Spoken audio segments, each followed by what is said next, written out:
You came here and spoke as a representative purportedly of the Tibetan people, but you didn't use the Tibetan language.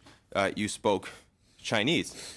And of course, I think members may know that there's a gentleman, Tashi Wangchuk, who is an advocate for the Tibetan language, who currently faces 15 years in prison as a result of his advocacy and his simple statements on his blog that China's own laws should be followed with respect to the ability to use the Tibetan language. I'm also struck by how you talk allegedly about all these economic improvements, and yet Canadian officials tell us that they don't even get the basic access to Tibet to check on the status of Canadian development projects.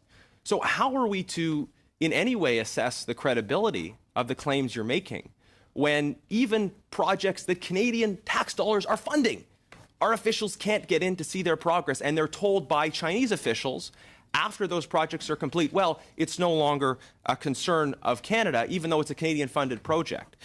So all these claims about human rights, about economic development, it's striking in light of the complete denial of access, and in light of the fact that Freedom House says that Tibet is the second least free place in the world after Syria. We have no ability to assess your claims because your government doesn't allow us access. And that's unfortunate because I think we would like to assess the veracity of the claims you've made. I want to ask you a specific question, and this deals with the whereabouts of the Panchen Lama.